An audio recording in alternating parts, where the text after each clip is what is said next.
Hi, so I'm going to show you how to stretch watercolour paper. Okay, so you only need to stretch watercolour paper if it's £190 in weight or less, which is what this is. The other reason to stretch watercolour paper is if you're going to use a lot of wet in wet, where you wet the paper, you're dropping in the wet paints, and if it's not stretched it'll start to buckle. Okay, so you need a board. First of all, your watercolour paper, a cloth, brown gum tape, so make sure it's not masking tape, it is the gummed tape, and a bowl of water. Okay, so we're going to start off.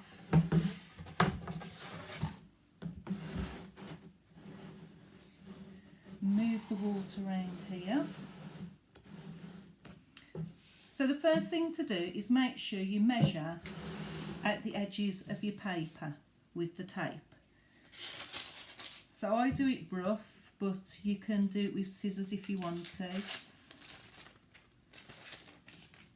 Okay, because it's quite a quick technique to do.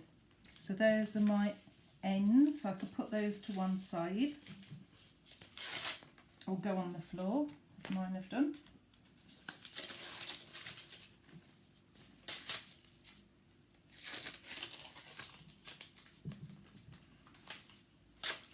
Okay, so I'll just pop those up there, grab the ones off the floor. So make sure you know which ones are the sides and which ones are the lengths. Right, so then what I'm going to do is immerse my paper into the water, like so. So make sure that it's all nice and wet, and make sure your paper is the right size for the container of water.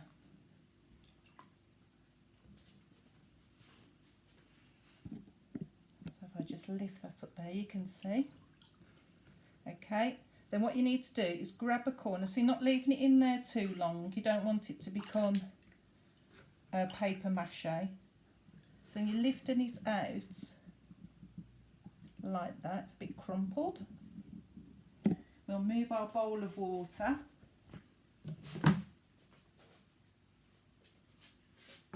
That's up there. Okay, so we've got our paper. Right, this is where we need the cloth. So I've just put the cloth in the water, and all we're going to do is just smooth that out.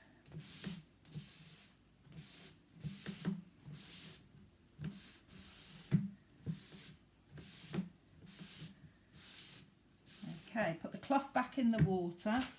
I'm going to get my tape. I'm going to dip it in the water,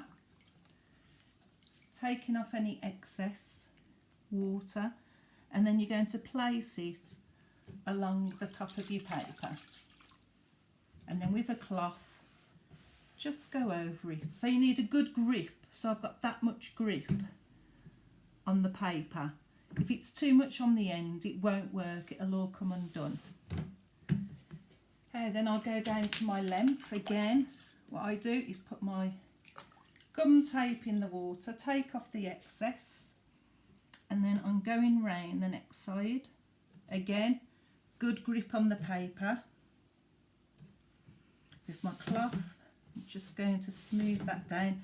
Any edges like this, what you can do is just fold them under.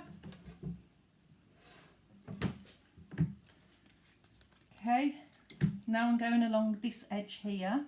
So I've done the top, side, now the bottom, so working our way around. Again, good grip on the paper. If you wanted a particular size to be able to paint in, what you could do is draw your square first, measure it out, and make sure that the tape goes within that square. Okay, last one. Again, good grip on the paper with the tape.